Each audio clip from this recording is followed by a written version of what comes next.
Hillary Clinton and Barack Obama and a few others decided they would overthrow the Syrian government in 2011. Typical regime change operation. That's what created the war and the refugees.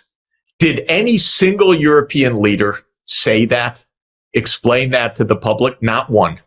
So then they wonder, why is their popularity so low? Well, if you don't speak up the truth, what do you expect? And so understand that these hegemonic wars of the United States, these are not in Europe's interests. And that's the same with supporting what Israel is doing in Gaza. It's not a matter of right or left. It's a matter of what's Europe's interest right now. It is not to have a fulminant Middle East war right now.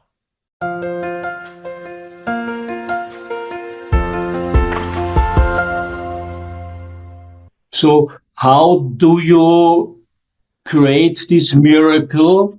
Because even the possible alternative to Biden is Trump or somebody from the Republican. They are in certain aspects even more radical pro-Israeli than the Democrats. How to overcome this tiny problem? Yes, so the pressure has to come from inside the United States and from outside. From inside, public opinion absolutely does not accept the administration line on this. This is very clear in opinion survey after opinion survey. So somebody in the White House concerned about Biden's reelection must be reading this and must be understanding this is just purely bad tactics from a U.S. political point of view. That's very important. There's lots of protest in the United States and lots of unhappiness with this. So we're not in any way locked in internally to the politics. It's bad for Biden. It's bad for U.S. interests. It's against public opinion. And so this is one point that I would make. It's not like the United States is rousing support, yes, and it's impossible to turn. It's actually deeply contested and mainly opposed. Though I acknowledge that in Washington, the pro-Israel lobby has always been very powerful. The military-industrial complex is very powerful, and the inertia is also powerful. So I'm not saying it's easy. Now, on the outside, the entire world is basically aligned on this side with one important footnote, which is that a few European countries maybe are not aligned. I don't know what the Austrian government's real position is.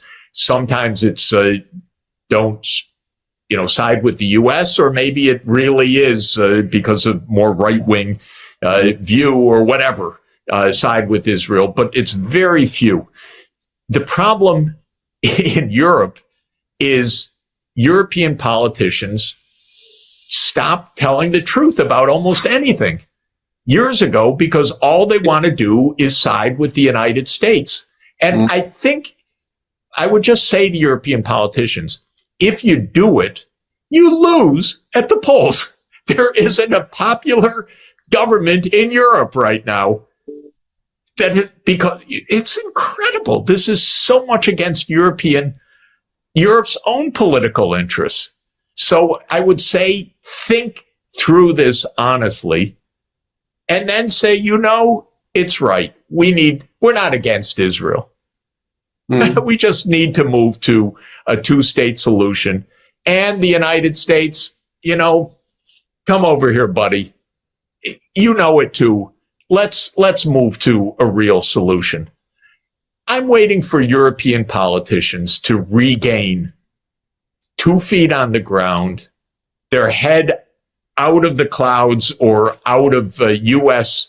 control, and just state clearly, straightforwardly what is right and also what happens to be in Europe's interest. But by the way, what happens to be in Israel's interests as well, because nothing that's happening is doing anything other than gravely threatening Israel's long-term survival.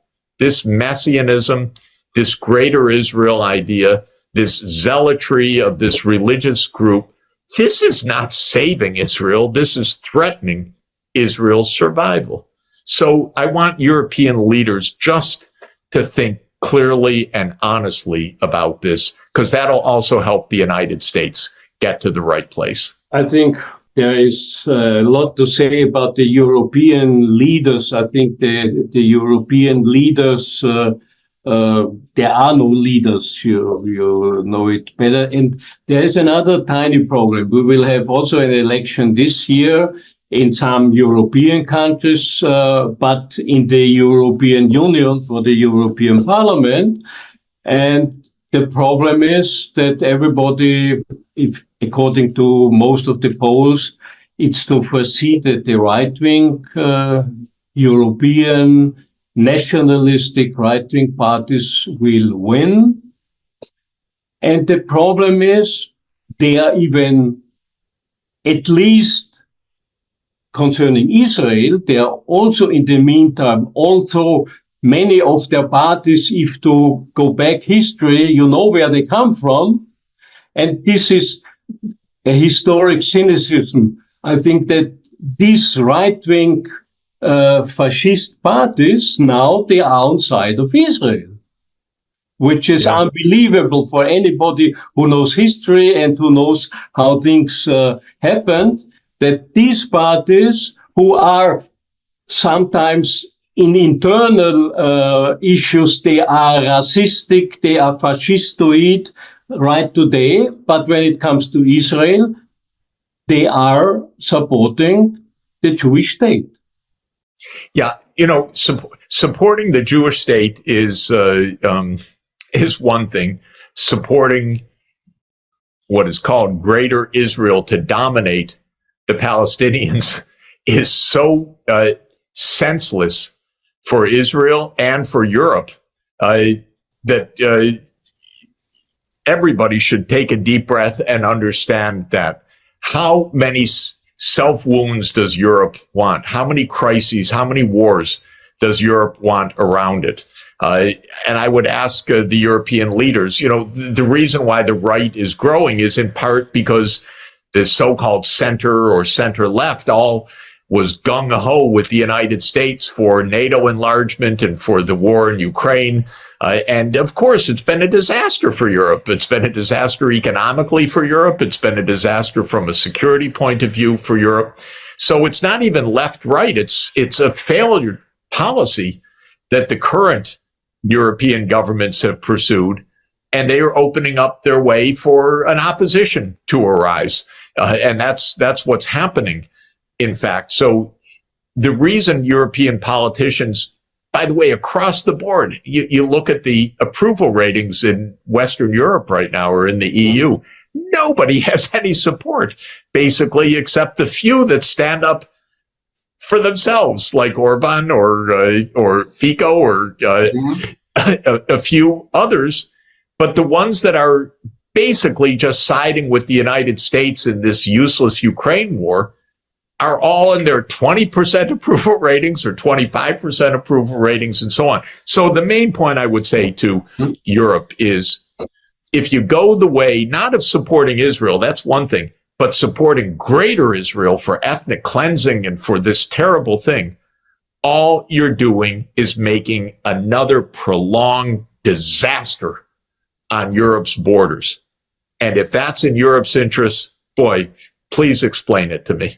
This is no doubt about it. I think Europe, I think with this policy they follow the last tens of years, I think it's against their own security, economic, even cultural interests. I think this is something which... You know, I'll give you another example, by the way.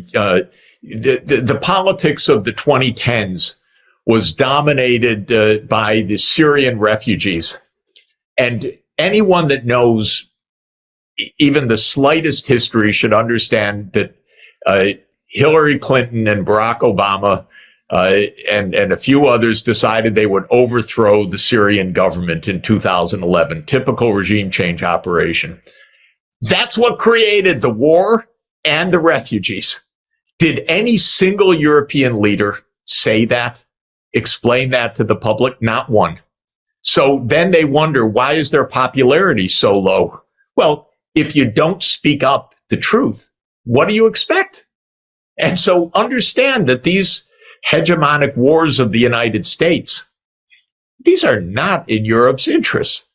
And that's the same with supporting what Israel is doing in Gaza. It's not a matter of right or left. It's a matter of what's Europe's interest right now. It is not to have a fulminant Middle East war right now. And so European politicians should think about how to diffuse a Mideast-wide war. You are completely right. I think you convince people like me. Unfortunately, we are not in power. And but coming back to the issue of this interview, I think now there is a peace plan. It's even economically, we didn't even mention it, but which is interesting for me, since you're also long experienced in economy. I think one important but not so much debated proposal is the establishment of a new UN fund.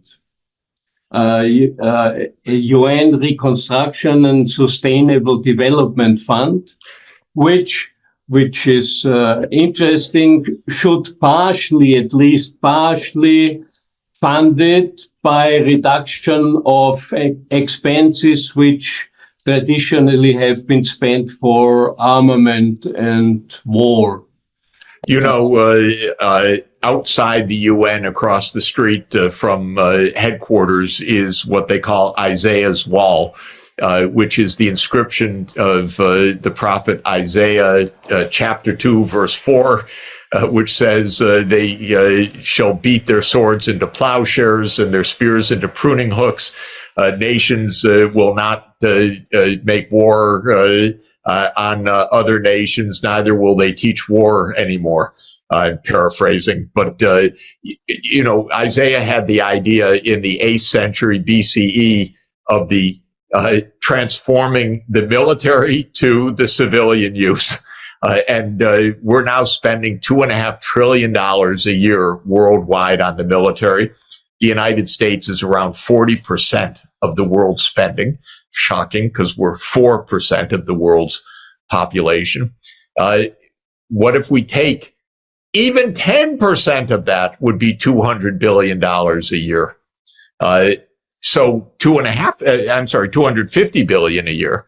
And so that's the proposal. Create a fund funded by basically agreed cutbacks in armaments. I should mention that Pope Paul VI, in his encyclical Populorum Progressio in 1967, had that idea. So I don't want to claim any precedence to this, but I do think it's the right idea. The UN in general does not command much in financial resources. It needs to have a bigger budget to do good things.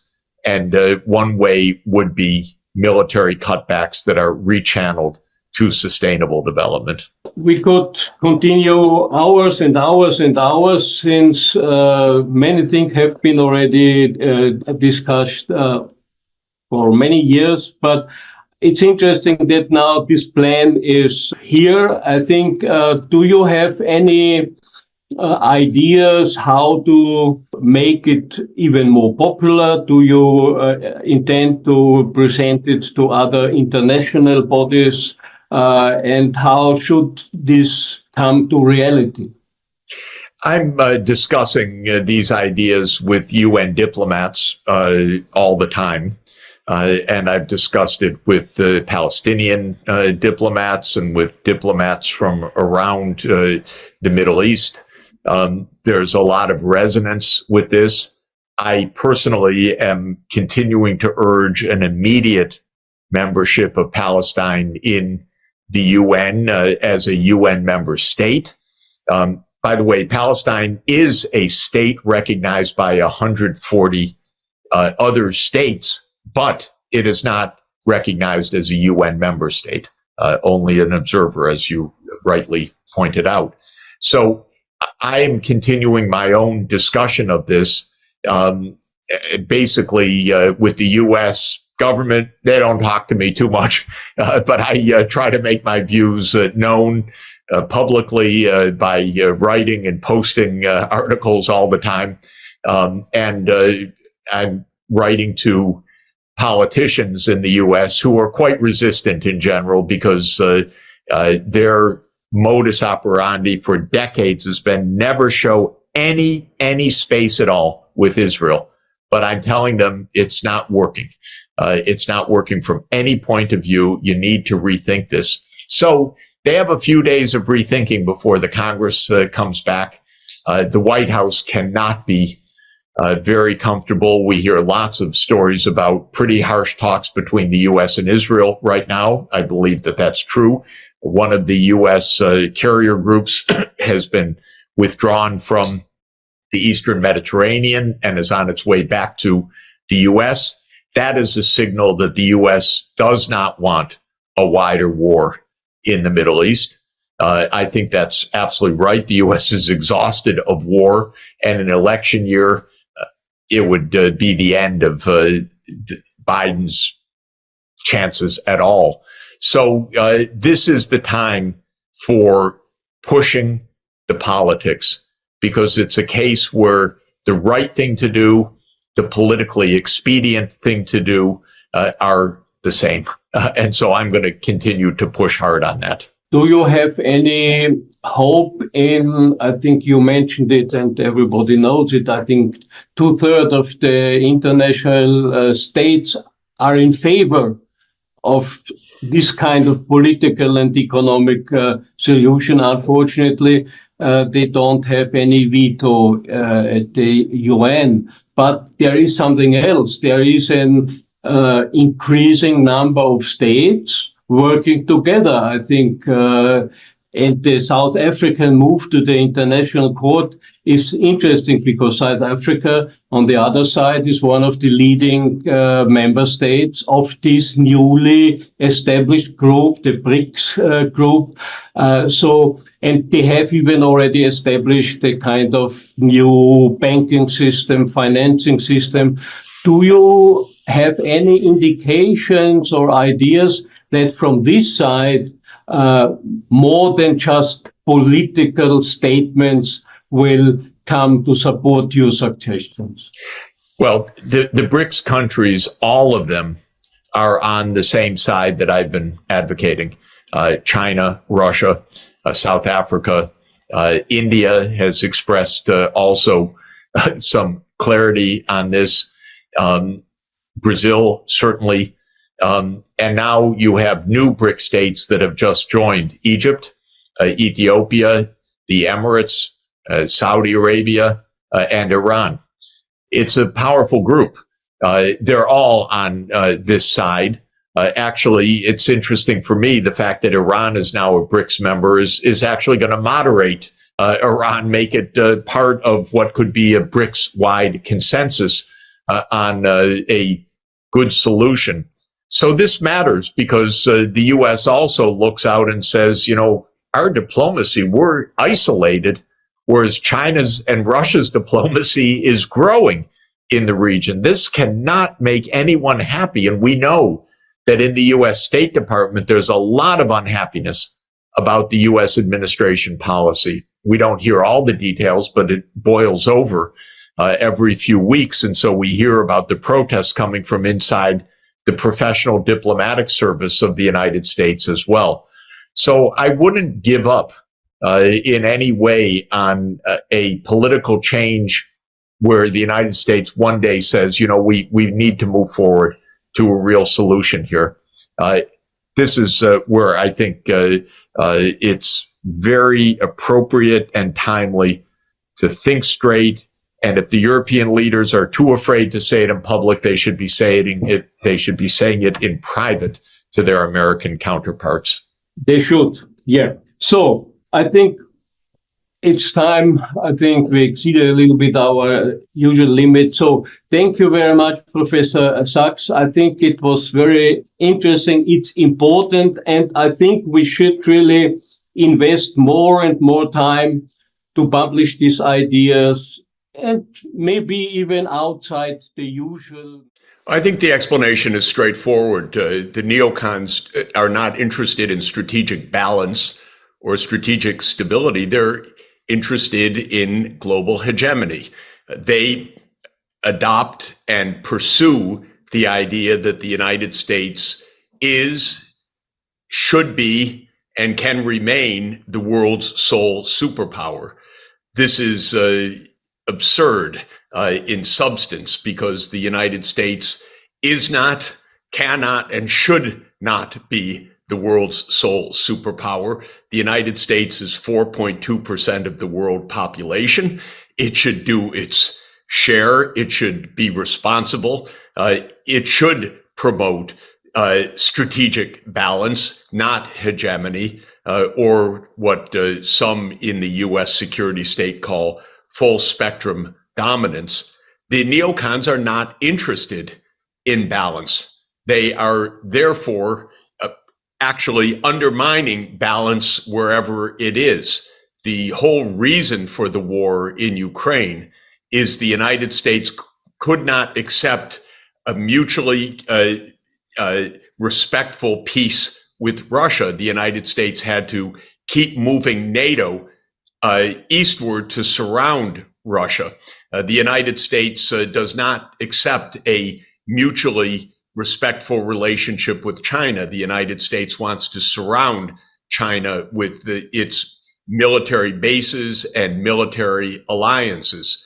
This is why the situation is so destabilizing, because the United States is not, and by the United States, by the way, I don't mean the US people, I mean the security state, which is dominated by this arrogance of unipolarity.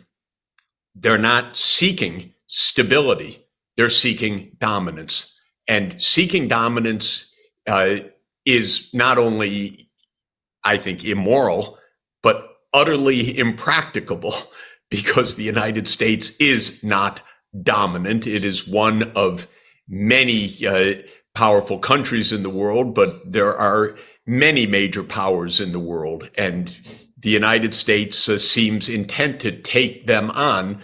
It won't succeed, but it will leave bloodshed, massive bloodshed, in the places that are trapped between the superpower fights, and Ukraine is the latest victim.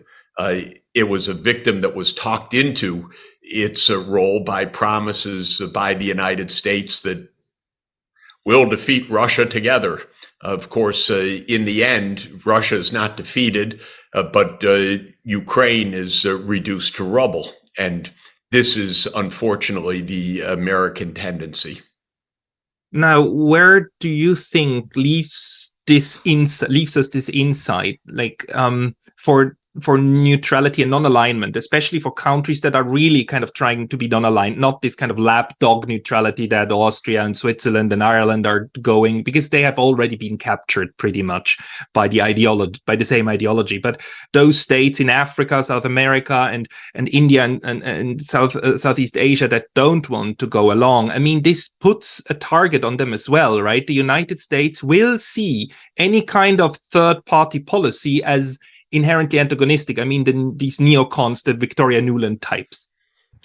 Well, I think that from a strategic point of view, each region needs to get together so it's not picking off one country at a time, but actually regions cooperating. So I strongly advocate that ASEAN work together as a group. I advocate that the South American countries, indeed, it would be good if the Latin American and Caribbean countries, but at least the regions, work together as a group. The United States approach is divide and conquer, the old strategy that dates back 2,000 years to the Roman Empire. So it picks off Venezuela. And then it divides Latin America between those who are on the U.S. side against Venezuela and those who are on the Venezuelan side. But what, of course, is the right response for Latin America is don't be divided that way. If you are divided that way, everybody loses. Millions of refugees from Venezuela that came from a brutal and premeditated attempt by the United States to overthrow the Maduro government. And who pays the consequences? All of the region, of course, Venezuela first in a shocking collapse of the economy and social life, but Colombia and other neighboring countries that have become home to millions of refugees from Venezuela. So I'm extremely happy, although it's very difficult, that Lula is back in the presidency in Brazil, because Lula can bring together the Latin American governments to say to the United States also, look, we're not your enemy, but stop dividing us. Stop trying to overthrow governments in our region, because we don't want that. And that really needs to be the response everywhere. The United States traps countries in proxy wars, and those countries lose. I tried to tell my Ukrainian counterparts, they were at that time my Ukrainian friends, then they stopped listening to me and wanting to repudiate what I was saying, but I kept warning them, you are going to get trapped by the United States. And this is exactly what has happened. Do you have any more hope for Taiwan? Because it seems to me the US is trying to do exactly the same now, with preparing Taiwan to be an unsinkable aircraft carrier and then have bloodshed without end on Taiwan in order to fight a proxy war with China. I was just in Taiwan. I was given a wonderful award called the Tang Prize by a fantastic foundation. I spoke to a major Buddhist foundation in Taiwan, the Tzu Chi Foundation. And what a wonderful society, what a successful place. And I gave the warning everywhere that I could, don't get trapped into this U.S. PRC fight, because this would be devastating. The United States basically is led by a lot of ignoramuses. I happen to know a lot of them. They're very poorly educated. They're educated in a kind of American arrogance. They are outdated by 30 years, thinking that the world is just at the U.S. Doorstep, or that the U.S. has the prerogatives, I should say better, anywhere in the world. They don't know what they're doing. And I tried to say to Taiwanese leaders, be careful, because this is really what happened in Ukraine. Now, the U.S. approach is so mind-bogglingly wrong-headed. It says the way to protect a country is to arm it. Well, this is the fallacy that my late and great colleague at Columbia University, Robert Jervis, wrote about for decades, what he called the security dilemma. The United States may look at arming a country as a, quote, defensive action, but from the point of view of the country on the other side of that arming, that looks like a pretty aggressive action, and it therefore triggers a response. It triggers a retaliation. It makes conflict more likely. So the United States poured arms into Ukraine after 2014. It thought it was going to make peace that way. Well, yeah, maybe some of these dunderheads in Washington believed that, but of course it was leading towards conflict. And the idea that the way to protect Taiwan is by making Taiwan what they call in Washington a porcupine, so armed that it won't be touched, with all those quills protecting it. This is absurd. The arms shipments would only make Taiwan more and more endangered, more and more at risk. The way to reduce, even eliminate these risks is diplomacy. Diplomacy between the United States and China, diplomacy between Taiwanese leaders and mainland Chinese leaders. Talk with each other. For heaven's sake, there is an absolute vital interest on both sides of the Taiwan Straits for peace. There really is. And if the United States would just get out of the way for a moment and the two sides could talk with each other, they'd actually find a way forward. But the United States comes in with its naive and destabilizing promises. We'll keep you safe. Yeah, they'll keep Taiwan safe like they kept Afghanistan safe, like they kept South Korea safe, like they kept Ukraine safe. In other words, not at all. And how many failures do these neocons, how many failures are they going to have before they are finally taken off the pedestal of power? By the way, it's not that the American people believe any of this. It's just that we don't have a functioning representative government. Our foreign policy has been taken in the hands of Raytheon and General Dynamics and these neocons. The American people are asked nothing about this. So this is not a reflection of the martial spirit of the American people, although our mainstream media feed a lot of absolute falsehoods to the American people. But it is the fact that foreign policy is in the hands of the security state, that is governed economically by the military-industrial complex, which funds the major committees in Congress, which provide the votes and the money for a $1 trillion plus annual military outlay. And that's where we are right now. It's absolutely awful. In the United States, foreign policy is the small preserve of the military-industrial complex. I share that analysis with you. The oxymoron to me is that the United States keeps talking about itself. So, and I apologize again, the same people that you're talking about keep talking about the United States as a force for good and a force for peace, when in reality, the United States is highly militarized, highly militaristic, and reacts to conflict always with military components. That surprises me. Well, I would add, I think since the end of the Second World War, the United States has been the most militarized and most violent country in the world. And this is just a matter of record.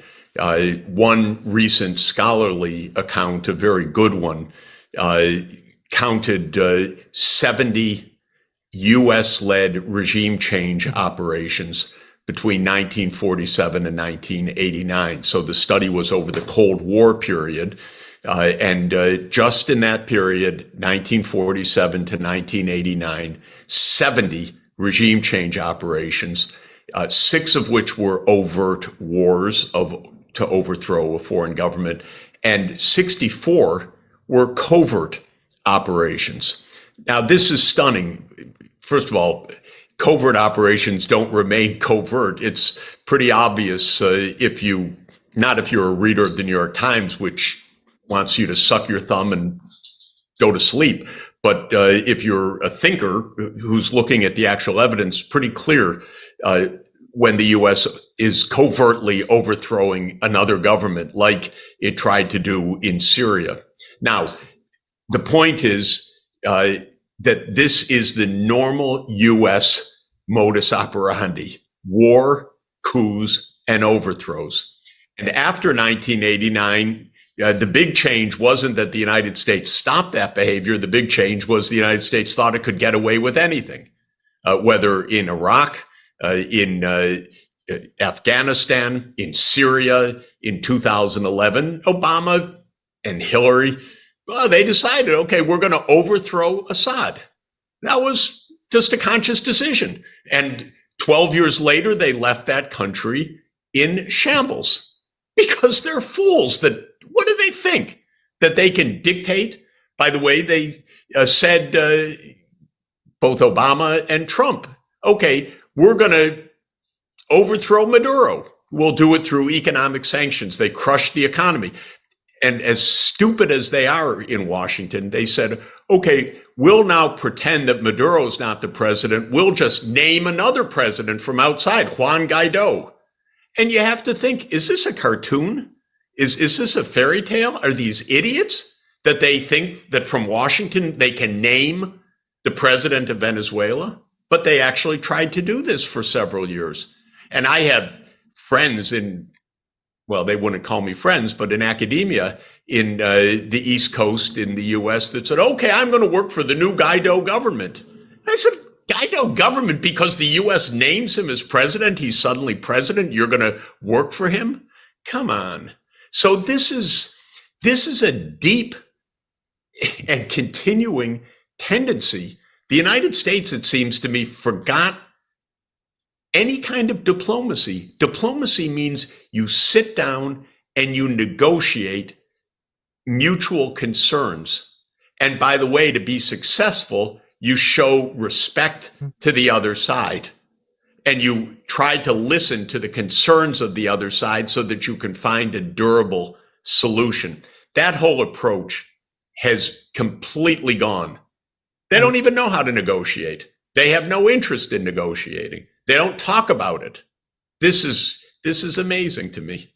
And there is actually a new study that shows that the rate of foreign intervention of the United States picked up after 1989 and didn't slow down. So the idea that the end of the Cold War would reduce interventions is actually wrong. This can be shown now.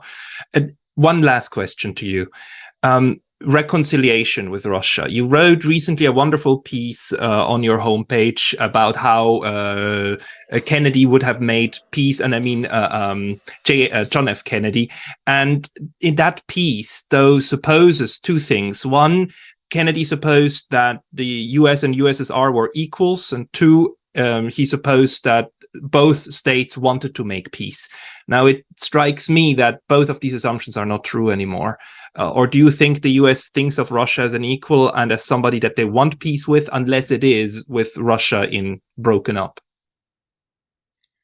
Well, the neocons had a plan to try to either overthrow Putin or to so-called decolonize Russia. I mean, it's a vulgar thing. They didn't want to deal with Russia as a counterpart country for negotiations. On December 17, 2021, President Putin put on the table a draft US-Russia security agreement. This was the last off-ramp to avoid the Ukraine escalation in 2022. I urge the White House, talk now. Based on that document, there's a lot in there that's absolutely valid. Most importantly, stop the NATO enlargement to Ukraine, which has no sense and which is a Russian red line for completely understandable reasons. No, we don't talk to any third party about NATO, is the US refrain. That means we don't negotiate, we don't understand diplomacy, we don't recognize Russia's legitimate security concerns. And you end up with wars this way.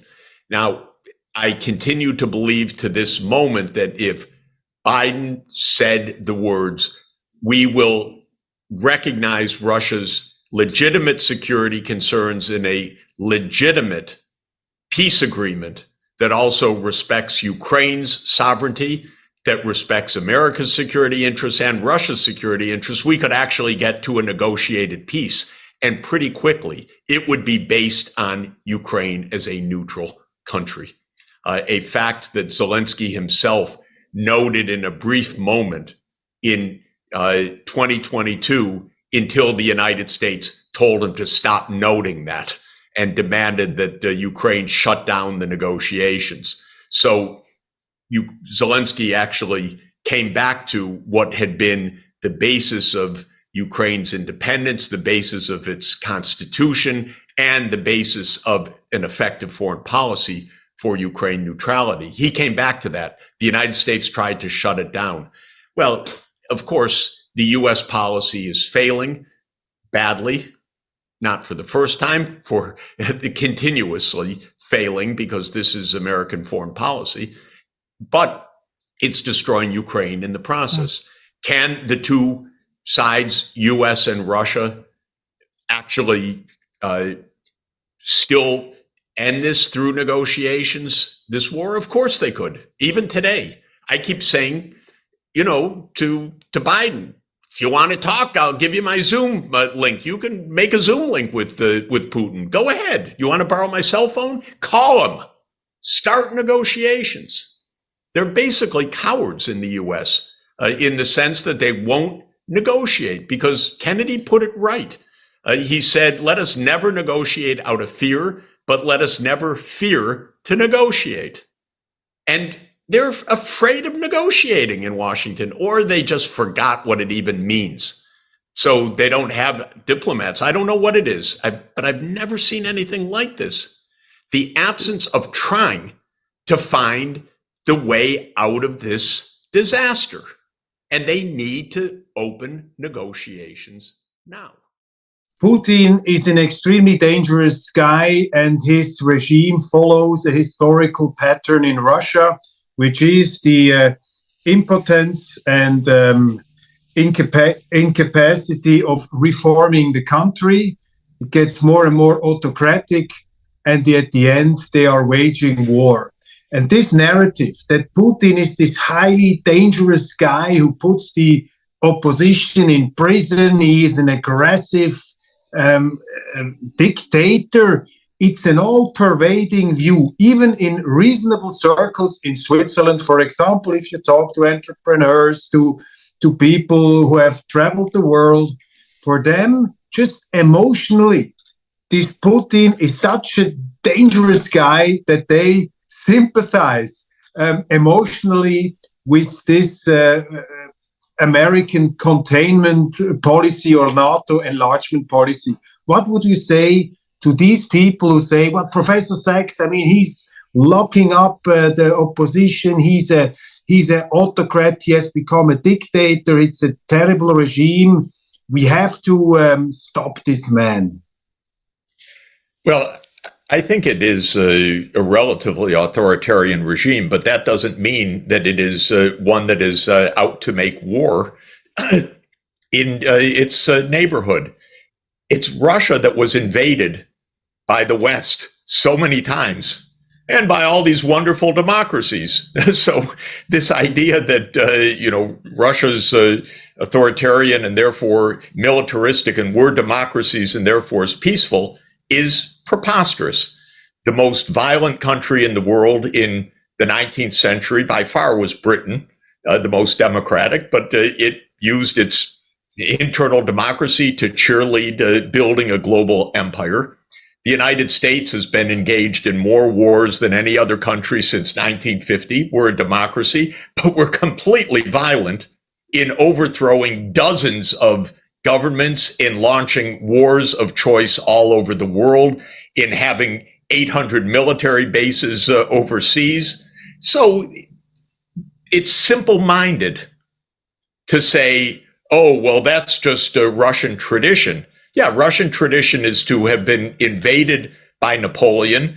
Russian tradition has been to have been invaded by Britain and France in the First Crimean War, which is, by the way, was fought on exactly the same principles as this war is fought, because the idea of Palmerston was blockade Russia in the Black Sea, destroy its military capacity, naval capacity in the Black Sea, surround Russia in the Black Sea, and Russia doesn't threaten our empire. That was Palmerston's idea, very clear. Basically, he was the great imperialist of his age. And he just wanted to go on, by the way, after the fall of Sevastopol in 1856, he wanted to go on to the Caucasus, just like expanding NATO to Georgia, by the way. Same model. Brzezinski just took the Palmerston model, because geography doesn't change. And Russia was invaded by Hitler and suffered more loss than any other place on the planet. And then this is a long story, but the United States after World War II, instead of negotiating a peace arrangement with the Soviet Union, unilaterally decided to remilitarize Germany, excuse me. And Kennan was absolutely against this policy. Kennan said, just like Austria is neutral, if Germany is neutral, the Cold War can end. But the United States didn't want it that way. So all of this phony history and about Russia's military history and so forth. Russia's a country that was constantly invaded from the outside, mostly from the West, but of course, during the Golden Horde from the East, from the Mongols. And the issue for Russia in the mindset of the state leaders of Russia is we are threatened at our borders, period. And so that's why Ukrainian neutrality is really a good idea. Because if you really want the history is Russia is always looking for safe space because it's always worried about outside invasion coming in. And now with respect to Putin, the truth is, even with all of the bad behavior of the United States in the 1990s, Putin came in as a friend of Europe and the United States. And anyone that knows anything about the early years of the 2000s knows that to be true, and I know it firsthand. And I know many European leaders that had absolutely good, fruitful relations with Putin. And Have you met President Putin? Also? Of course, yes. What's your impression? What's your personal? I mean, you met Gorbachev. Yeah, I really loved Gorbachev. I wouldn't say the same about Putin, but I don't know him. But Gorbachev I loved because he was really a man of peace. And Yeltsin I liked. I wish he had stayed sober more often. It would have really helped the world. But he wanted normalcy. And I wanted to help him get that. And the United States just could not take yes for an answer on either case. The United States attitude was, they're on the other side. We're the sole superpower. We beat them. We can do what we want. That's the arrogance that has gotten us into this complete mess. And all these claims about Putin being intrinsically dangerous, European leaders absolutely can tell they were working with him fruitfully for many, many years. And Europeans cheated repeatedly. Where's the Minsk II agreements? Even Merkel says so. I mean, it's shocking what she said. I don't even believe it in the way she said it. It was so garish. But in any event, this quote in Die Zeit where she said, "Yeah, I think it's we just wanted to buy time to." Yeah, I think it was taken a little bit out of context because she's not so cynical, actually, from all my experience. But the idea that Putin's all bad and we're all wonderful—that's our narrative every day. That's so deadly, mainly for Ukraine because it's so phony. I was in Moscow a few months ago. I talked to a lot of people, and I had some interesting conversations. And one eminent scholar told me, Putin has been too trustful of the West for too long. He was a westernized leader, and that was this man, I criticized Putin all the time for not being enough pro-Russia. He was too much pro-West. Is that an impression you have, that Putin was really a guy who put his hopes into the trustworthiness of the West? Well, I think Gorbachev, Yeltsin, and Putin all did that. And this is a question for, Gorbachev and NATO enlargement. There's no question that Gorbachev was told over and over again, by James Baker, by Hans Dietrich Genscher, by the Secretary General of NATO. We won't move 1 inch. We will never take advantage of you. And then he didn't put it in writing. He really didn't put it in writing, but there's a huge amount in writing in the Western archival material about all the promises that were made, and they were all blown off immediately. So the West was really untrustworthy. And then in 1999, NATO bombed Serbia on a ruse, because it is a ruse. And if you really go to the deep story of the bombing and the internal competition between Madeleine Albright and Richard Holbrooke about who was going to be Secretary of State in the next administration, who could be tougher. Oh, it's unbelievable. We bombed Serbia for weeks. And that was a little bit of a downer, but even then, Putin stayed with us. Then in 2002, the United States unilaterally walked away from the anti-ballistic missile treaty.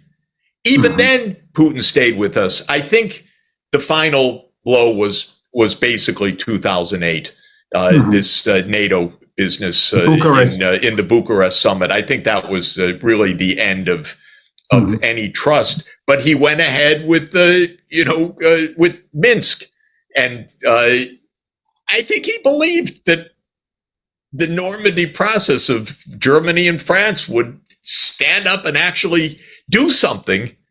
And we know that behind the scenes, the Minsk agreement was completely blown off by all of the powers that be. So I think that there are a lot of Russians who just view this completely the opposite of the way that we are fed in the Western media. I don't think you have to view it all one way or all another way, but you do have to step back and understand the history of this. And the most fundamental point I would make is Ukraine should be neutral, should have remained neutral, and we should have listened to a valid Russian red line. And I will emphasize both red line and a valid one. We would never tolerate Mexico joining a military alliance with China or Russia, no matter what open door, what principles, never.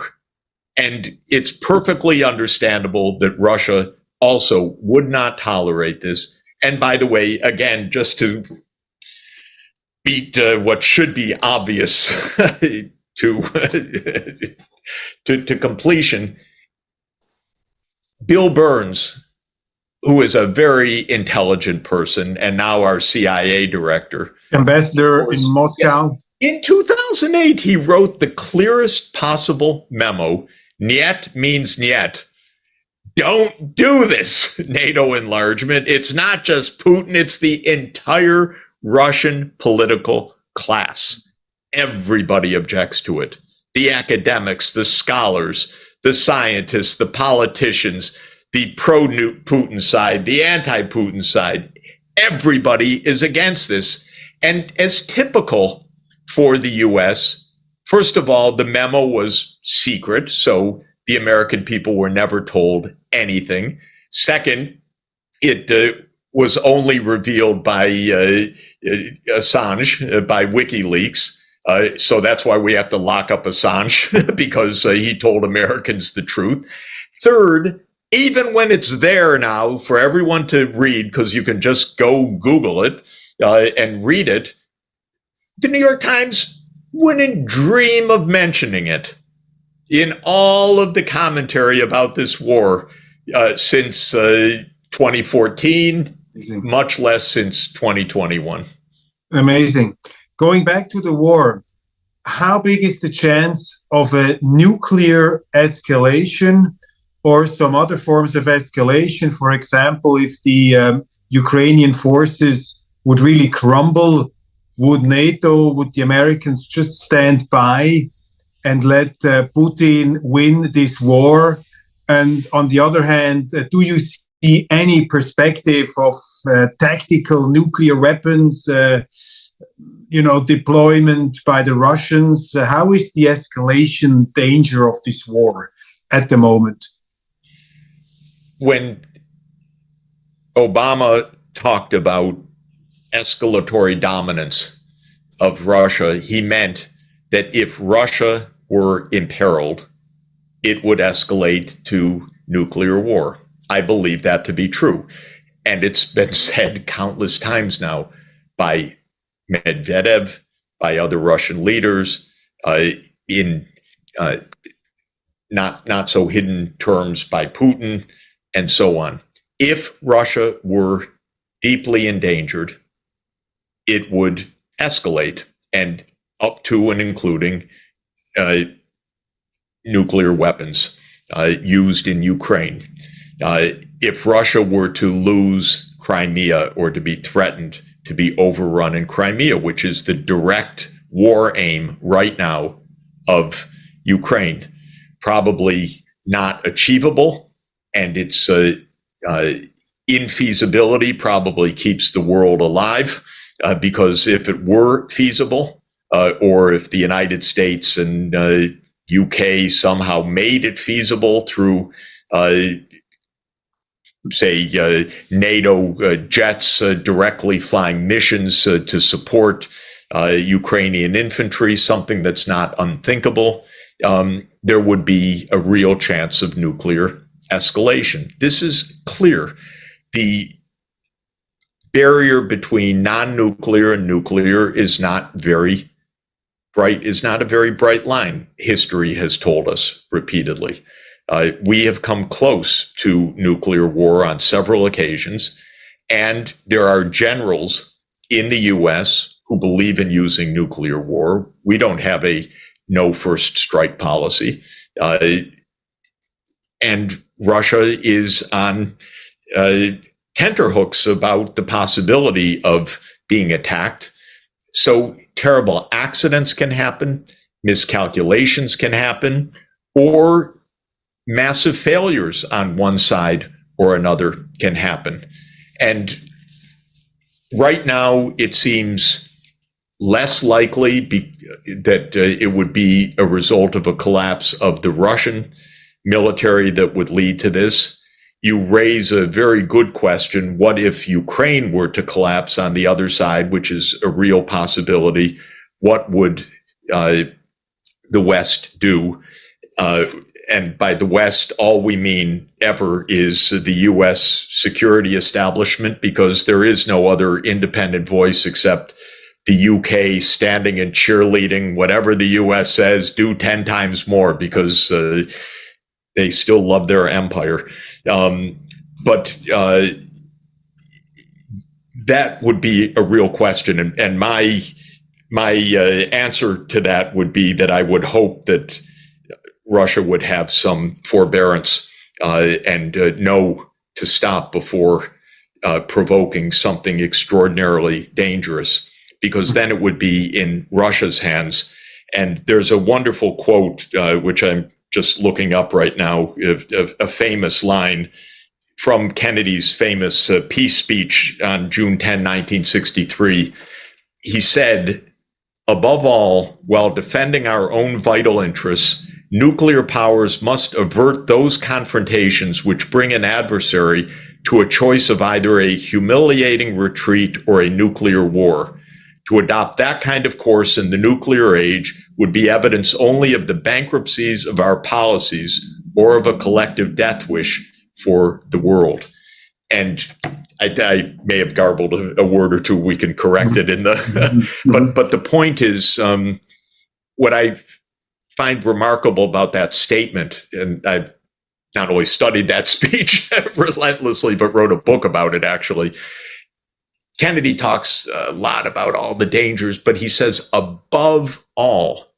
And when saying above all, he really means above all, avert those confrontations which put a nuclear power at the choice of a humiliating retreat or a nuclear war.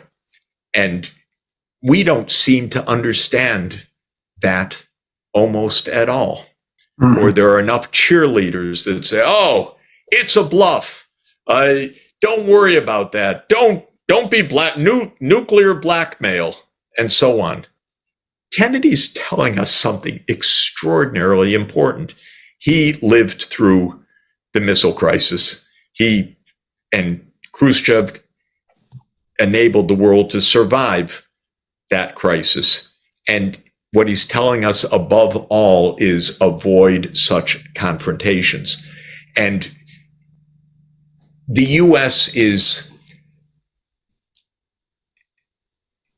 incompetent in this right now, in that I'm told when I complain to senior politicians in Washington about the dangers, they tell me privately, no, Jeff, believe me, we're telling the Ukrainians, don't take back Crimea. That's not the U.S. goal, and so forth. That's what I hear, quote unquote, privately. But of course, the Ukrainian goal is we're going to take back every inch, including Crimea, and so on. So who's telling the truth in this?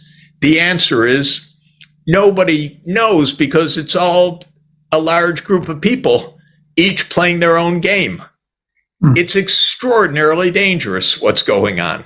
Could it escalate to nuclear war? Yeah, damn sure that it could, without question. What is, just to nail it down, what is at the moment, in your eyes, what does Putin want? What is his primary objective, or what is his goal at the moment, if you would try to characterize that? What does he want now? I think he wants Russian security. He wants to make sure that NATO never comes close to the border with Ukraine.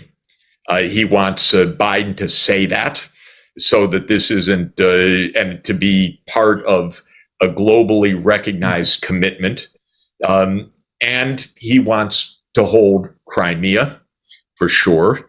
And what's now, harder to assess is territorially, what about the rest? Because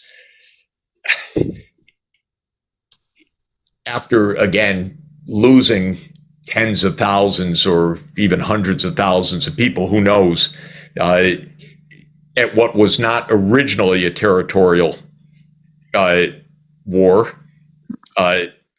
we don't know what we don't know what it is exactly right now. The Russians have just said again a couple of days ago that their aims are no NATO enlargement, holding the territories that they've annexed, which means the four regions together with the Crimea, and denazification of the Ukrainian government, whatever specifically that means. What do I think is at the core of this? I think at the core of this is, as I keep saying, one is the Russian border and NATO. That, to my mind, is the most decisive element of all. Second is Crimea, which is never going back. And interestingly, and third is something about the rest of the territories. I don't think that Kherson and Zaporizhia are, profound issues for Russia, though they now have been annexed and so on. The Donbass is much more complicated. What was on the table a year ago was much better than what's on the table, what is easy to achieve in negotiations now.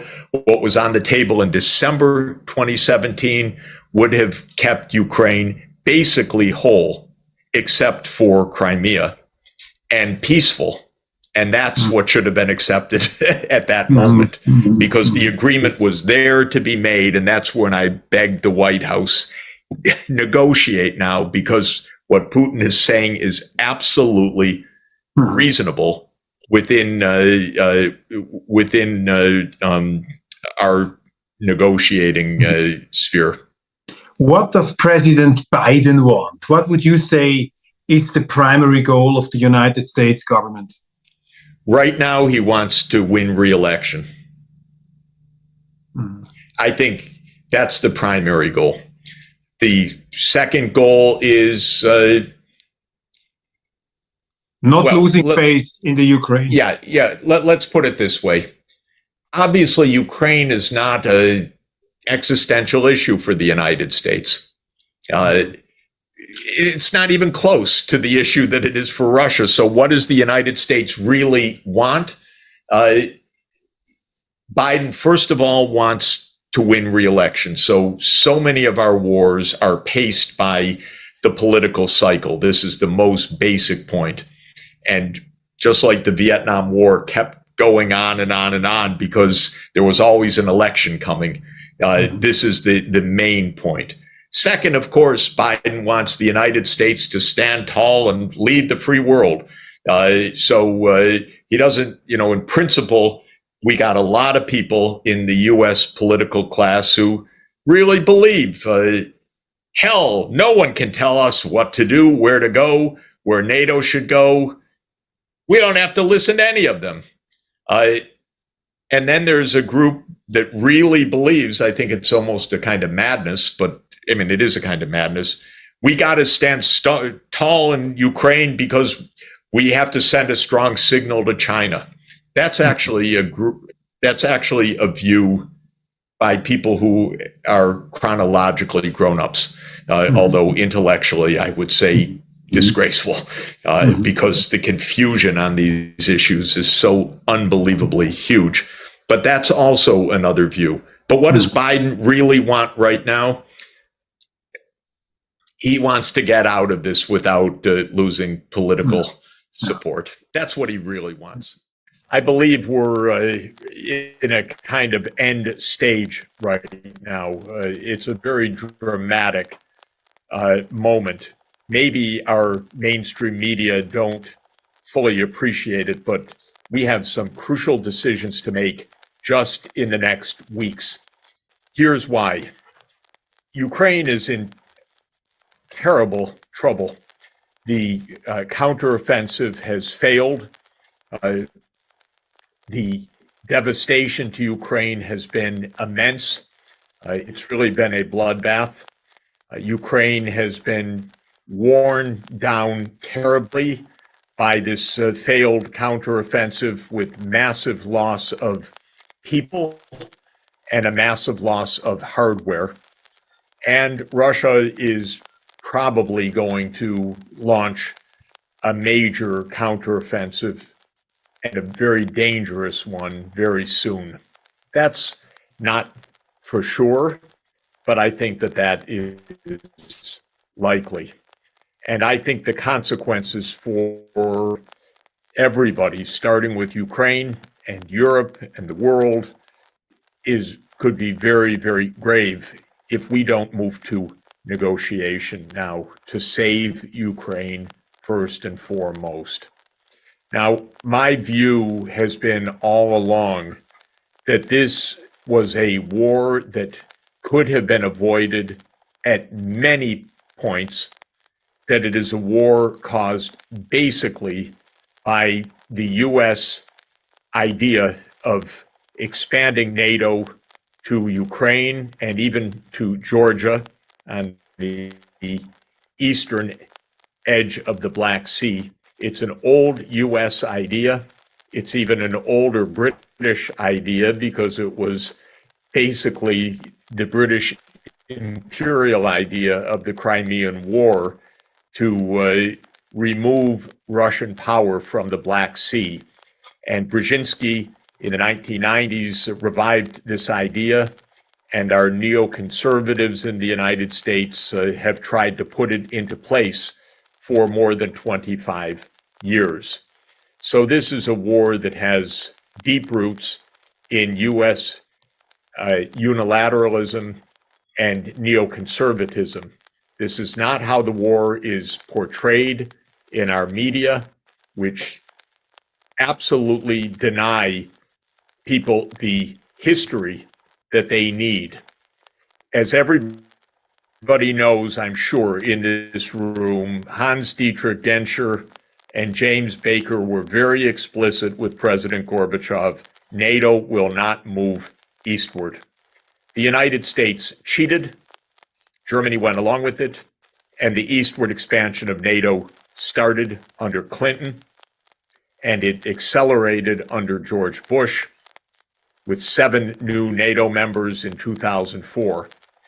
But the huge, decisive moment was pushing Ukraine's membership in NATO at the Bucharest NATO summit in 2008. And we know that Chancellor Merkel was very much against this, as were most of the European leaders.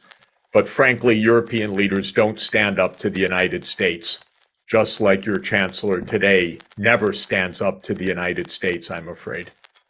And so when the US pushed for a commitment for NATO enlargement to Ukraine and Georgia, even though the European leaders knew this was deeply dangerous and misguided, and our own US diplomats knew that this was dangerous and misguided, NATO went ahead with this commitment because the US pressured all the rest of the leaders. And so Ukraine's membership in NATO was promised. This has proved to be devastating for Ukraine. When Yanukovych became president in 2010, he wisely called for neutrality. And neutrality was passed by the Rada, and it became the state law. Then, of course, as you know, the neocons in the United States aimed to overthrow Yanukovych. And however you depict the Maidan revolution of dignity, it was a US regime change operation to a significant extent. This is obvious for anybody that cares to look. Again, our media deny the obvious. It happens that Russia intercepted a call of Victoria Nuland that explains it all, because 3 weeks before the violent coup that overthrew Yanukovych, Victoria Nuland was already choosing the new government of Ukraine. So as soon as Yanukovych was overthrown, President Putin retook Crimea so that Sevastopol, the naval base of Russia since 1783, would not fall into NATO hands.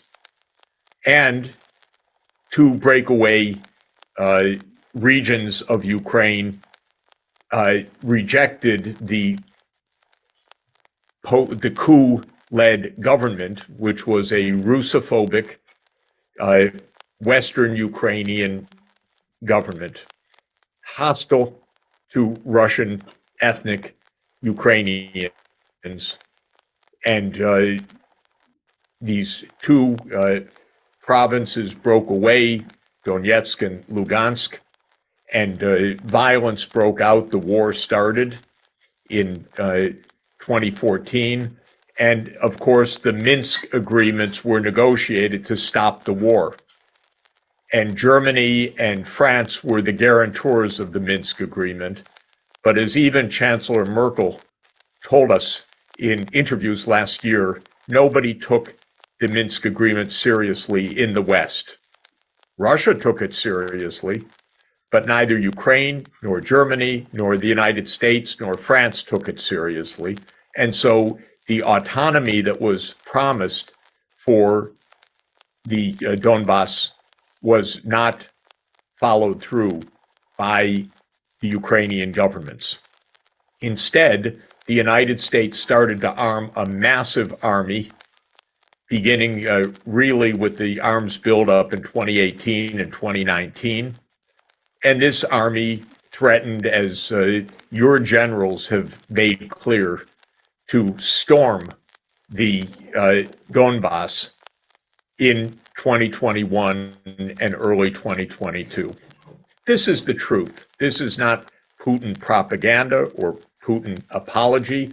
This is the US neoconservatives pushing NATO against Russia's red lines and knowing that war would come from this.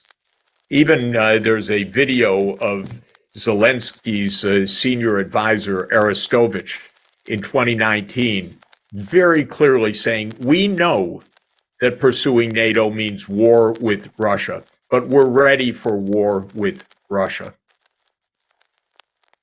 So we knowingly provoked this war because of this desire to end Russia's great power status by surrounding Russia in the Black Sea region. And the plan all along was that Ukraine, Romania, Bulgaria, Turkey, and Georgia would completely surround Russia and the Black Sea. And this would, in the theory of Brzezinski and going back to the 19th century, make it impossible for Russia to project its power in the Mediterranean and the Middle East. On December 17, 2021, as you know, President Putin put on the table a draft U.S.-Russia security agreement to avert the war. And the agreement called for several things, but the most important was an end to NATO enlargement. I personally called the White House after that agreement was put onto the table and really urged President Biden to negotiate. But the U.S. position, and it is the formal NATO position, is that NATO enlargement is none of Russia's business. This is the so-called open door policy, that only NATO and the counterpart, in this case Ukraine, have any say in NATO enlargement, and Russia's interests have no bearing whatsoever. This is sheer reckless arrogance. That's America for you. And this is how we get into wars, because we refused to negotiate over the expansion of NATO. Now, mind you, think of the context in which Russia viewed this. First, the United States had unilaterally abandoned the anti-ballistic missile treaty in 2002, and the United States was putting missiles into Central and Eastern Europe, starting with Poland and Romania. Russia vociferously objected. The United States said it's none of your business. The U.S., of course, launched wars repeatedly. Serbia, 1999, Afghanistan, 2001, Iraq, 2003, Syria, 2011, Libya, 2011, Ukraine, 2014, with the violent overthrow of Yanukovych. The U.S. refused to negotiate on any of these matters. The U.S. unilaterally built a massive army in Ukraine. This is what Russia saw and faced in early 2022. I'm just explaining this war. I'm not justifying it, I'm explaining it. We walked eyes open into a war. Of course, the United States thought that the sanctions regime, that cutting Russia off from the SWIFT system would bring down the Russian economy. This was stupid, but this was the belief of senior U.S. officials. Senior U.S. officials thought that Putin would not mobilize in Russia, that he would be politically too weak. This was, again, extraordinarily naive, because from Russia's point of view, this question of NATO enlargement is an existential question. It's not just a minor point. It's an existential question. So the United States provoked this war. Putin launched the special military operation. Within 2 weeks, Zelensky called for negotiations based on Ukraine's neutrality. And as you know, at the end of March, there was actually a document about to be signed by Russia and Ukraine based on neutrality, and that would have ended the war. The United States intervened and stopped that agreement. Do you read about it in the mainstream media? No. But this is what happened. And I've spoken to the negotiators, and I flew to Ankara to get a proper briefing about all of this. And I've spoken to many people about this.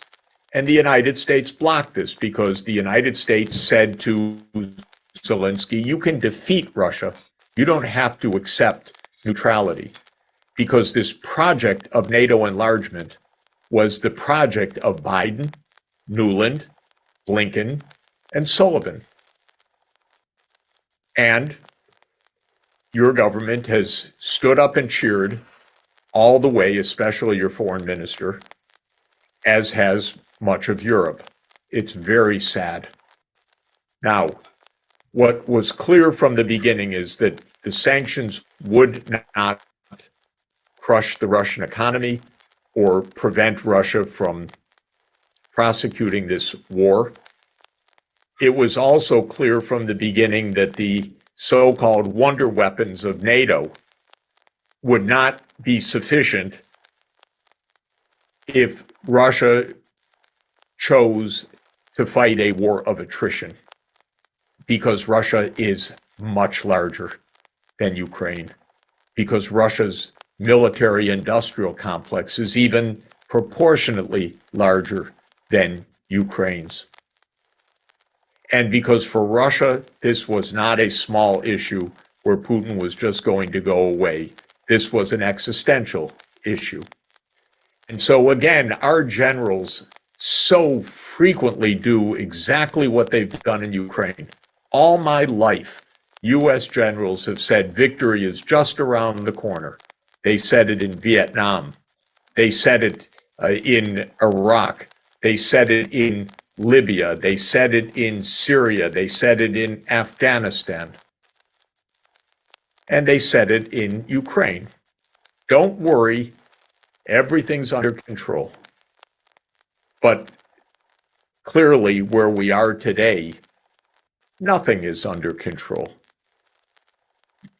Ukraine has suffered grievously on the battlefield and in the destruction of infrastructure and in the flight of 10 million people or more, and in the annexation of vast territory with many millions more, and with so many dead and wounded each day and week.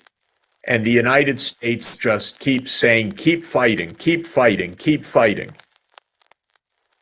And you know, our senators have the audacity to say, we're getting our money's worth because no Americans are dying, we're weakening Russia, and we're showing China that we're strong. This is actually what grown-ups in the United States say. It's hideous. How can a senator say such a thing? So profoundly immoral and so profoundly stupid, by the way. Russia's not being weakened by this. Russian military is being strengthened by this. We're not showing China how tough we are. We're depleting our arsenals and showing that Russia can take on the NATO military armaments and hold them at bay. And what does fighting in Ukraine with hundreds of thousands of Ukrainians conceivably have to do with showing China that we're tough? The very idea is appalling. But actually, I'm quoting the senior members of the U.S. Foreign Relations Committee of the U.S. Senate. This is the line that actually the politicians in Washington use, that this is about China. And in the meantime, Ukraine is in desperate shape. Now, let me say that the situation is even more adverse because the awfulness of this is dawning on more and more people. in the elections yesterday or today, I guess, yesterday or today, because it's time zone difference, in Slovakia, yesterday's election, sorry, a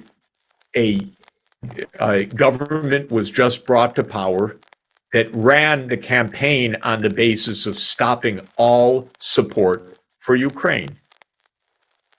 Poland has announced it's stopping all support for Ukraine.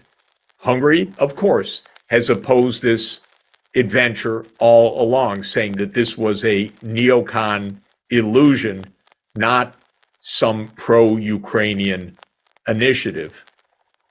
So Ukraine is losing its support in Europe one by one.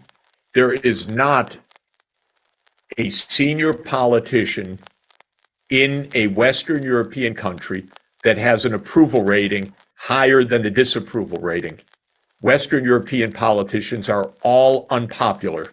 This war is deeply unpopular. The economic boomerang effects are deeply unpopular. What this has done to the German economy is deeply unpopular. And the US blowing up Nord Stream didn't help. So Europe has pulled back. Then, ladies and gentlemen, you probably saw that the United States Congress rejected Biden's call for more financial support for Ukraine in the last-minute maneuvers yesterday that kept the U.S. government functioning with this so-called continuing resolution. That's a kind of stopgap legislation that is passed to keep the government going for another couple of months while the deeper budget debate continues. But President Biden was trying to put in $6 billion of short-term help for Ukraine into that continuing resolution. And it failed. In fact, the continuing resolution succeeded only when the money for Ukraine was taken off the table.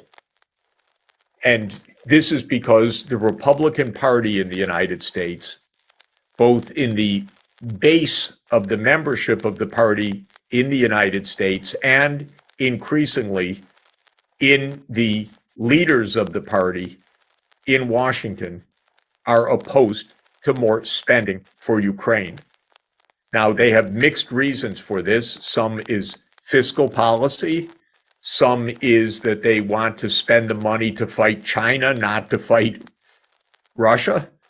Some just don't believe in the war. There's a mixed set of motives, but the Republicans do not want to fund this war anymore, and the Republicans control the lower house of our Congress.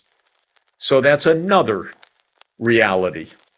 So if you add this up, Ukraine having lost in its counteroffensive, losing support in Europe, losing support in the United States, and facing the prospect of a massive offensive by Russia, that's still only a hypothesis, but it's a possible one. What to do? Well, if you are Britain, it's clear. Britain says we should escalate. Britain is sending British military to Ukraine now for on-site training. The British, in my view, are a little crazy, still with the nostalgia for their empire, still fighting the first Crimean War, they think.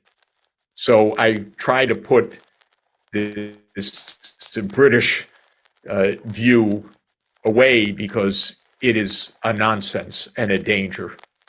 What we need to do is not to escalate further, which could end up with the full destruction of Ukraine or an escalation to nuclear war, as we know. We need to understand that all of this all along has fit Clausewitz's famous formulation that war is the continuation of politics with other means. we need to face the politics of this issue. This is a war over NATO enlargement and an internal war between Western Ukraine and Eastern Ukraine.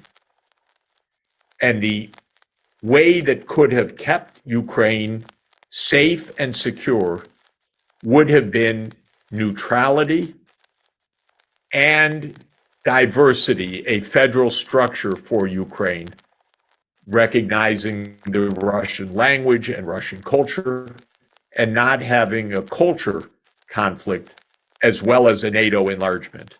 But we've gotten the worst of both worlds, pushing NATO enlargement and a Russophobic Western Ukrainian regime absolutely spewing hate, maybe understandable, but hate against Russia that is totally destructive of peace prospects.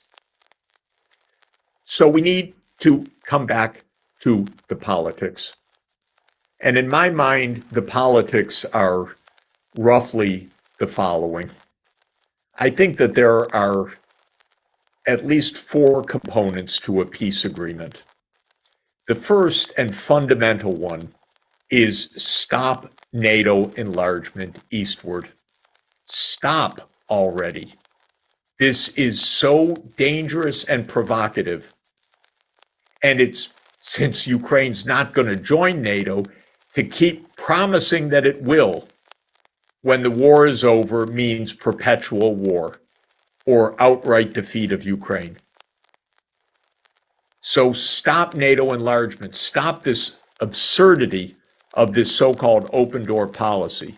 Understand that NATO enlargement does concern Russia and that Russia should have a say in this. And that we should remember the promises that Genscher and Kohl and Baker made back in 1990. Anyway, this whole approach has been wrong, driven by U.S. unipolar aspirations. So the first point is stop the NATO enlargement as part of a peace agreement. The second is very difficult now, what to do about the territories.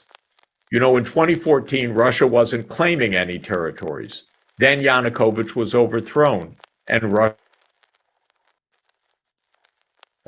it just claimed the Minsk II agreement. But then the Minsk II agreement was repudiated, so Russia claimed the territory of the Donbass. We keep refusing common sense, and the situation keeps getting worse and worse. At this point, there does need to be border change negotiated. And we have to understand that sometimes borders do change. The United States forced a border change of Serbia to put Kosovo out of Serbia. That was a NATO operation, bombing Belgrade for 49 straight days in order to change the border. And the United States did the same with Sudan, siding with the insurgency of South Sudan to change the border.